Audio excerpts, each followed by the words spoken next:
From an historical point of view, the wine industry and wine has always had its crisis. Every century had a crisis, but wine has always survived. Wine culture will always survive, I'm convinced, and even though the circumstances at the moment are not very easy, we still have a bright future ahead, there's no doubt. Hey, this is Harman Skurnik, and welcome to another episode of Skurnik Unfiltered. With me today is the portfolio manager of all things Austrian and German, Mike Likens. Good morning. You just sat down with Andreas Wickhoff, who is basically running the very well-known and famous estate of Bründlmayer in Austria. Willy Bründlmayer has kind of taken a back seat now as he's gotten older. Isn't that right? Yeah, I don't know if I would feel comfortable saying he's fully retired, but he's enjoying the fruits of his labor a little bit more.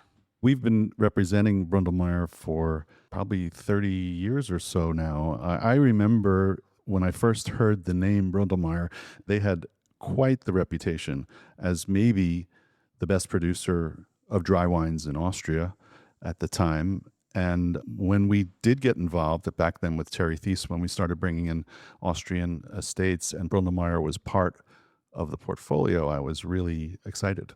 Yeah, it was my introduction into great Austrian wine as well. I remember having some Heiligenstein for the first time and having a lot of fun saying the name Willy Bründlmayer. The wines have always maintained this really beautiful precision, but never lacking in depth or soulfulness. And that hasn't changed in any of the 30 years that Skurnik has represented the wines. I would say that the quality of the wines, as good as they were then, I don't think they've ever been better than they are now. As much as I wish I were tasting the wines back in the mid-90s, now the wines are certainly the best that I'm tasting in Austria. The quality of wines continues to get better every vintage that I've worked with them, and it's been 15 years since I've been working with the wines. One thing about this estate is they have such an embarrassment of riches in terms of the quality of vineyards that they have. They're in the Kamptal, right? They're in the Kamptal. And really in the mid-'80s, when Willy started to make a name for himself, he was able to have access to a lot of really great vineyards that would be very difficult to acquire these days.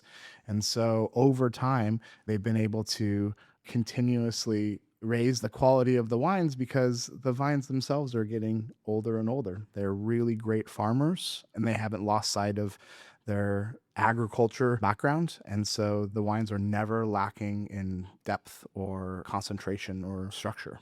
How does it break down Gruner Veltliner versus Riesling? Of the white wines, 60-40 Gruner to Riesling. Where they're situated in the Kamptal is quite interesting because it's really where the pure loess soils mix with more primary rock.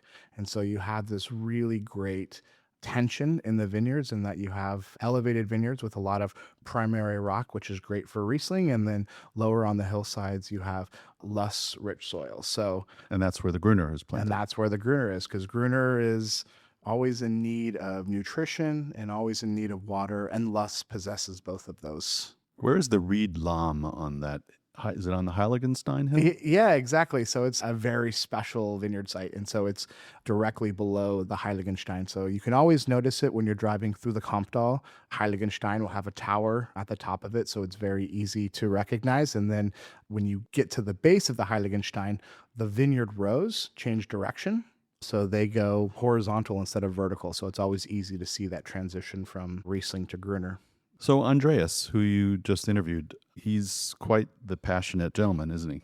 He is very passionate. He is such a gentleman. He's really one of these unique characters in the world of wine in which he is comfortable at a table with a king or a queen, and he's is equally comfortable at a bar seat with friends talking about sports and things like that. He really is just such an interesting and thoughtful person. He's a really great listener, and I think that's what makes him such a great leader of this iconic winery, is that there are people who have been working with Willy Bründlmayer since the 80s and since the 90s, yet he came in 2014, and he was able to really listen to the people who had been there for a long time and absorb their ideas and the things that this estate stands for and take the estate to the next level, not try to take it over and make it something that it's not. And so it takes a real thoughtful and confident individual to be able to do that. And from what I understand, his decisions about winemaking and about running the estate is all about quality. He's uncompromising as far as that's concerned. Yeah, absolutely. The way that I think about Bründlmayer is it's almost 3 complete wineries in the way that it's operated. It has its sparkling wine production, which they do everything in-house, which is not common in Austria. So they have their own Sektellerei, and they're making, in my opinion, some of the very best, if not the best, sparkling wines coming out of Austria. They are on par with I agree. our great champagne portfolio from a quality perspective. Then, of course, the normal traditional Austrian wine. So it's the home of classic Grüner Veltliner and Riesling. They, of course, do wonderful red wines as well.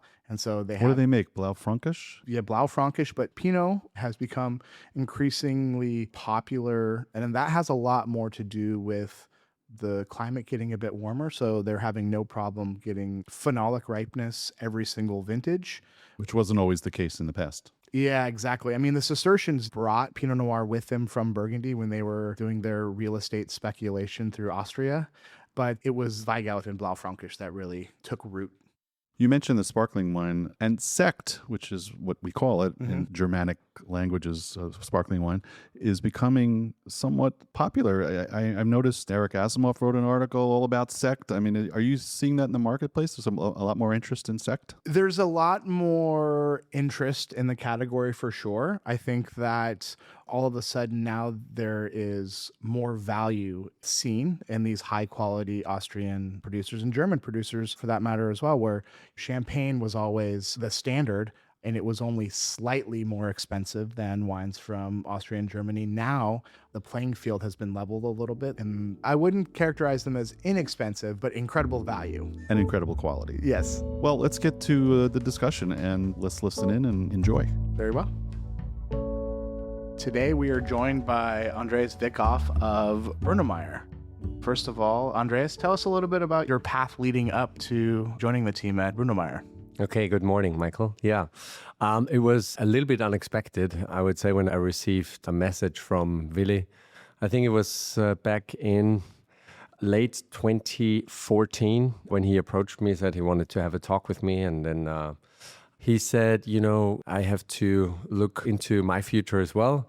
And since the estate is still, of course, completely family run, Vincent, who is still very actively involved, the older son, was, however, saying to Dad, I'm not 100% sure if I want to run the whole entire thing by myself. And so, yeah, this is why Willie approached me and asked me if I wanted to join the team and become their estate general manager. And it was a big thing for me when he asked me, because we weren't so close in contact before. And of course, we knew each other and respected, of course, each other. It was a very positive surprise. And Willie is a true gentleman. And he gave me really enough time, because it meant a big move personally and also on a business scale. What I did before, but I had to move the family from our old place, which is about 2.5 hours away from where we live right now. So including the whole family. And in the United States, that's something, rather simple, I guess, and normal.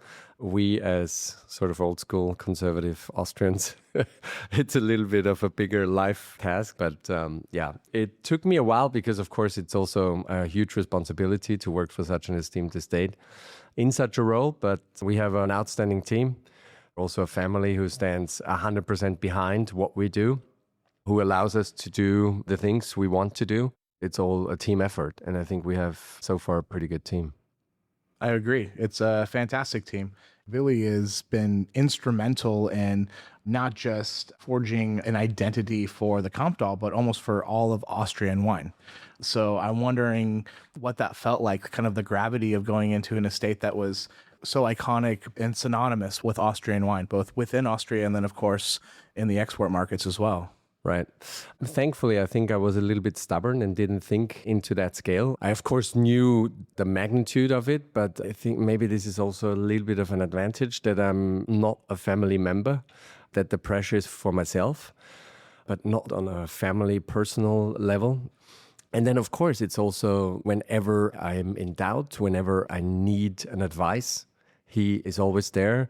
We should never forget also his wife, Edwige, who, he's always in the back, but she's doing some very, very great things for the winery. And whenever I'm in need of them, we can always talk. We are always exchanging ideas.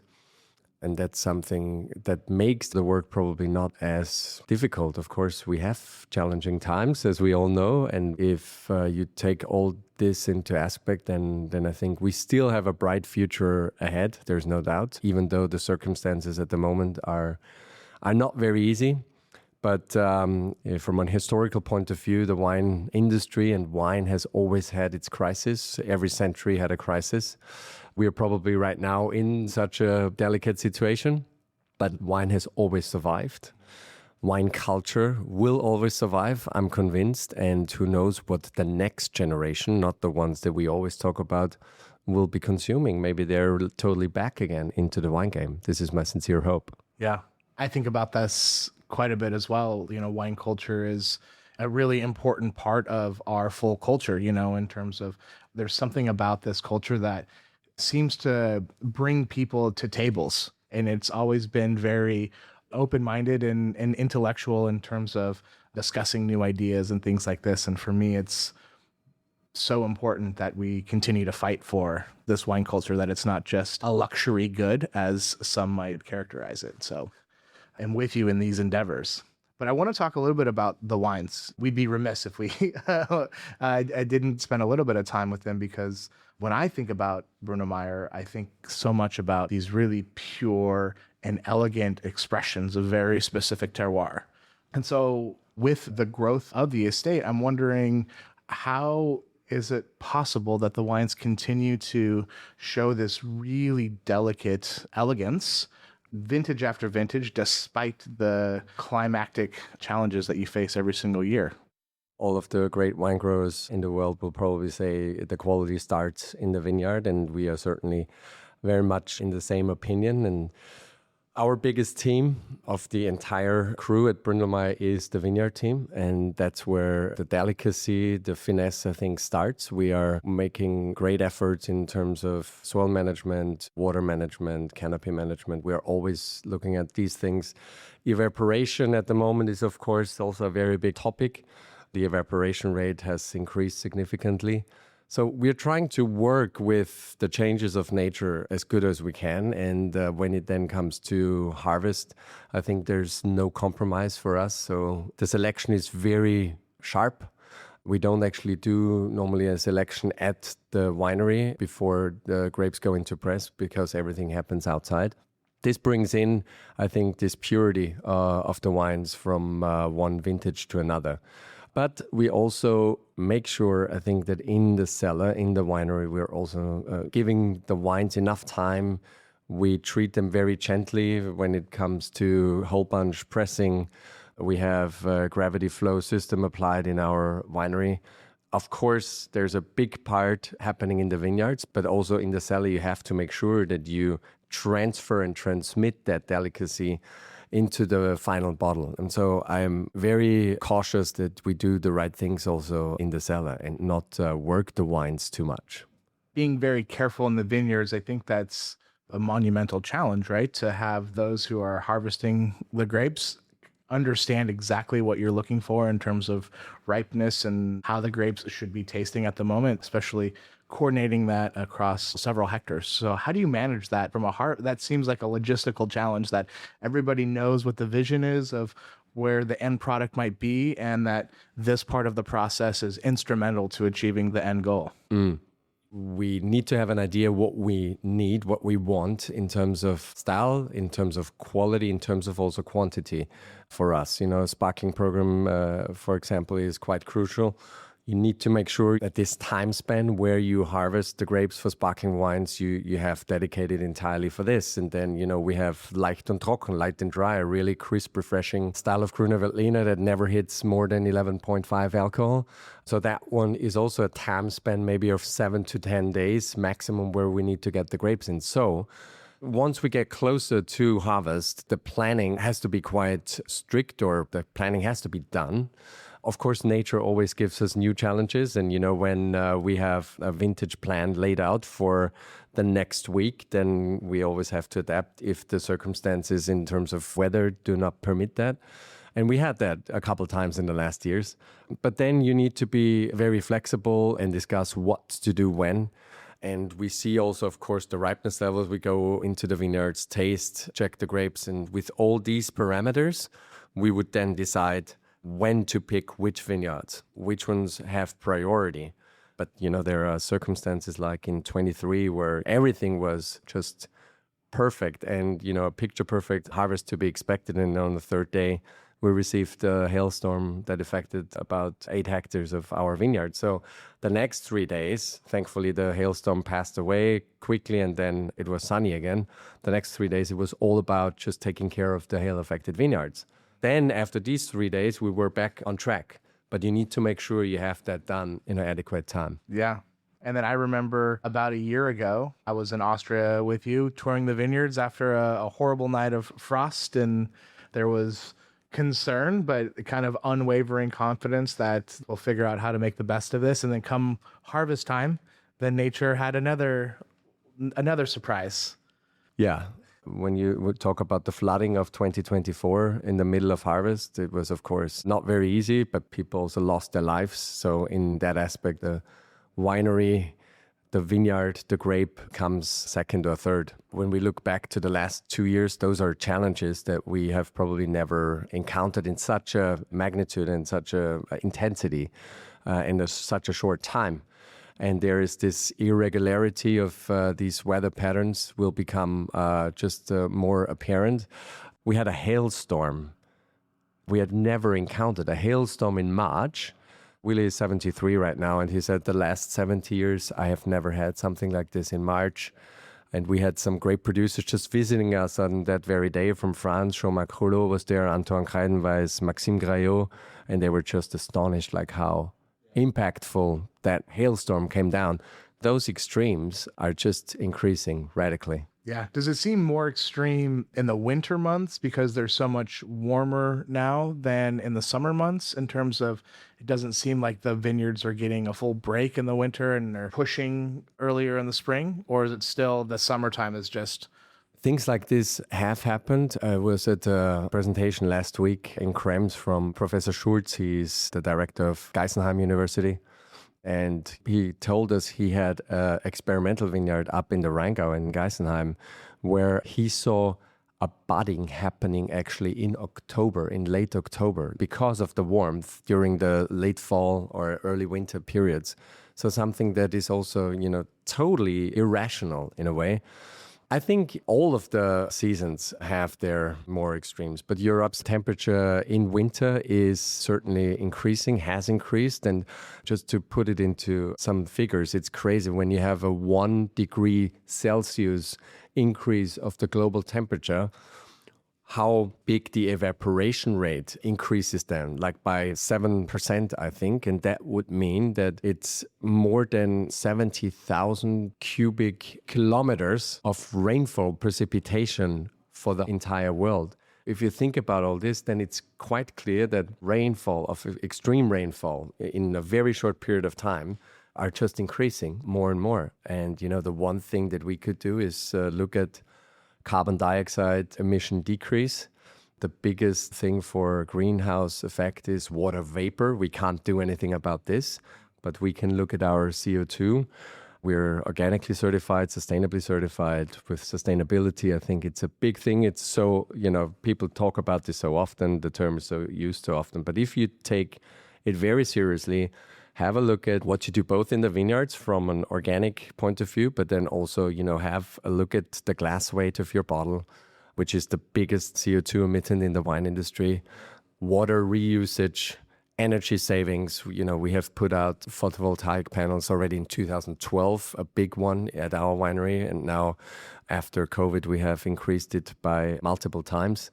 So things like these, I think we should all look at, because to be honest, it's probably already too late anyhow to change this fast pace of climate change. Yeah. we don't want to give up. It's not hopeless, but we certainly have run out of that grace period. I do want to talk a little bit more about some of the wines, and specifically if you haven't had the privilege of having wines from Bründlmayer or from the Kamptal, what wines in the collection would you point to that's you have to have it before you die sort of wine?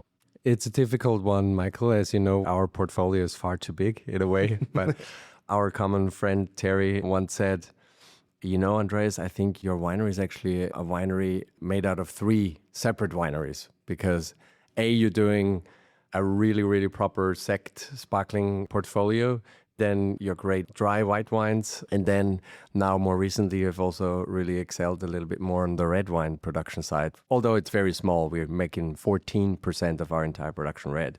One really key important wine for us is Kamptal Grüne Veltliner. I think this is a wine that shows very much the origin. It shows the appellation Kamptal at its best.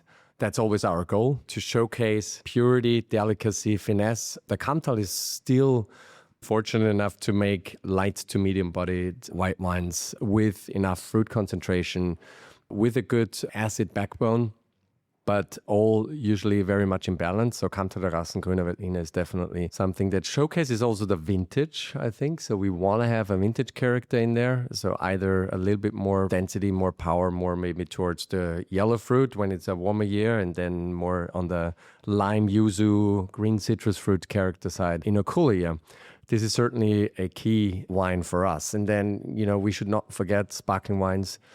Brut Rosé, what you have in the glass here right now, Brut Rosé is definitely a hugely charming wine in a way. And I think we have this advantage where the Zweigelt grape brings us very delicate nuances, cherry-laden fruit. The pH is kept at a very good level. It's still quite moderate. But all of the grape varieties that we use there, so Pinot Noir, St. Laurent, and Zweigelt, are thin-skinned varieties, and therefore the phenolic component is on a very, very low scale. And this we like with Brut Rosé. Definitely something that people can also cherish without knowing so much about wine. You don't have to be a wine professional or connoisseur to enjoy the wines, that they are very giving and very pleasurable wines. And I think that's why it's such a treat to work with those wines. One wine that we didn't talk about that is really impactful for the estate is the iconic wine of Kammerner Lamm Grüne Veltliner. For me, this is my favorite wine of the estate. And I think it's one of those wines that when people think they understand what Grüne Veltliner can or can't be, well, why don't you try this wine? Yeah. Kammerner Lamm, of course, is an iconic wine. Although I probably would have chosen the direct neighbor to Kammerner Lamm because Heiligenstein definitely is the most historic site in our area and such a unique aspect when it comes to soil and so forth. But it's also sometimes a polarizing wine, both domestically but also abroad. Willie made this the first time in 1986 with the 1986 vintage, and he just had a pretty good success with his 1985 Chardonnay, who won international blind tasting during Vinitaly. And these, as you know, were dire times for Austrian wine. We're talking mid-80s, and Grüne Veltliner was all about chug, was all about liter. We're not talking about the greatest quality here. And he said, I want to showcase what's possible with that grape variety. So he took Lamm because it always had a little bit more ripeness. It's on the eastern side of the Kamptal. And he said, I want to make it single vineyard. And then I want to treat it really seriously. And by that he meant, and this was from the first vintage onwards, 1986, he fermented it in small barrels. He gave it a lot of batonnage and just tried to make it in a style that he said, yes, this is also possible. This is what Grüne Veltliner can also do. Ever since then, we tried to keep a little bit that philosophy. We're not talking about a varietal typicity here. For us, Grüne Veltliner is a tool, is the transmitter from where it's being grown. So this is our interpretation of Lamm. We're doing this for a full year on full lease. We're then taking it out for half a year into a neutral vessel, then we give it really enough time. And I think that remains a very special wine. That is certainly an iconic, but also, as I said, a little bit of a polarizing wine. But when you're in France, for example, with top French Soms, they're like, okay, I mean, what is this? It's like, we get this blind. It's like almost like Burgundy. And so, but it's Lamb. Yeah, it's Lamb. But it doesn't have this overtly rich character. There's certainly some rounder edges there, but there's also this really crystalline linear minerality that is the backbone of the wine, which I think is why I love it so much, because it's not just, hey, let's take really bright Grüner Veltliner and barrel fermented and do batonnage, and it's just this really big, powerful wine. There is an elegance to the wine, I think, which is why it resonates so much for me. Our vision, it's about delicacy, purity, finesse. It's all about the timing when you harvest, the selection of the grapes, and then you achieve, hopefully, that balanced version of Lamb. Very well. Well, I want to thank you so much for taking the time to talk with us today, and we thank you for being here in the U.S. I thank you for having me here, and I truly hope that these rather challenging times will be overcome again by the quality of the great wines of the world. Cheers. Skurnik Unfiltered is recorded at Skurnik Wines and Spirits headquarters in the Flatiron District of New York City. If you found the conversation interesting, please consider liking, subscribing, and leaving a review. You can stay up to date on our show and upcoming events by following Skurnik Wines on Instagram and visiting our website at skurnik.com.